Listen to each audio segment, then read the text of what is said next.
a year ago, in April of 2016, I was a student at ICP, and I was working on different projects with youth in the community of New York, and I decided that I wanted to do a project that involved politics and how it affects youth especially.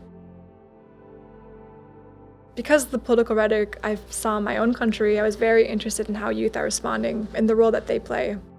Because of my connection to Russia in my past, I was going there over my spring break in April, and I decided that I wanted to look into more patriotic education and to see if any youth were involved in politics because I was not aware. So I didn't research anything, I just went to Russia and visited my friends there. And I happened to photograph a cadet course in a public school. It was in a suburb of Moscow. And what I saw is kind of what triggered this whole project. I saw kids training in biohazard suits and learning how to disassemble AK-47s, and it was very intense training. And of course, it's still youth, so they're laughing and they're having fun, and it wasn't this scary atmosphere like you might picture, but it was still very intense training, and I had to research more and look into it. So I started photographing more cadet courses. I photographed different patriotic clubs, and this kind of spiraled into this obsession of what I photographed this whole past year in Russia, which had to do with patriotic education and the way that kids learn these traditions and beliefs, and what I saw to be a stronger rise of nationalism or a sense of national identity that was kind of being formed in kids at a very young age. And I learned that the Russian government had made a proposal that they wanted to increase patriotism by 10% in the next 10 years.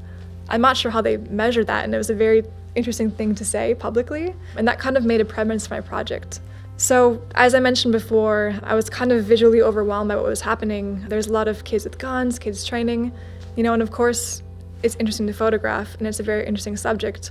But what I had to learn over time is that, the poetics of the story or the things that I'm really trying to say aren't just about the training and the guns. It's about, on a global scale, this idea of nationalism. It's about fear. It's about the way that we educate kids and the way that we pass down beliefs. So I had to take a step back from the work for a month and to really figure out exactly what I wanted to say with it. And I had to learn more about my role as a photographer and my voice.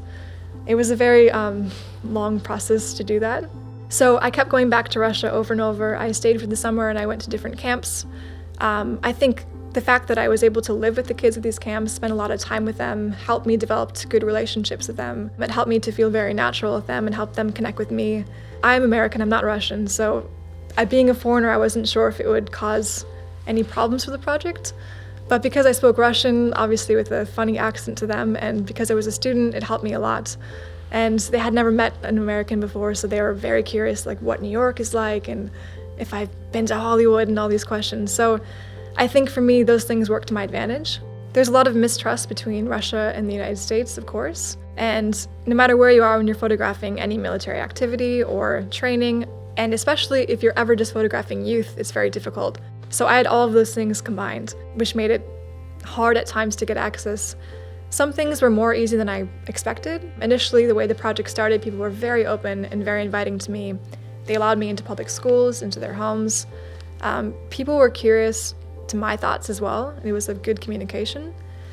It became harder in the summer trying to get into camps to photograph and into different clubs.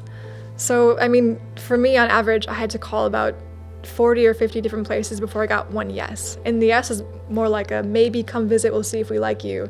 So I was never too sure. But that being said, it wasn't as difficult as I thought. I think it's getting more and more difficult. Like if I tried to return this year, especially with the press around the work, it might be impossible now. But at that time that I went, it was a good time to go because Russia and the US were talking more, there was more of a discussion, people were interested, and it happened to be a good time to slip in to do this kind of work. So the biggest problem I had was just getting initial access, but once you're in one place, you meet someone who meets someone else, who introduces you to someone else, and it just continues. So the moment that I had a good relationship with some of the commanders or the teachers, I had their word for me, and that helped me connect with more people.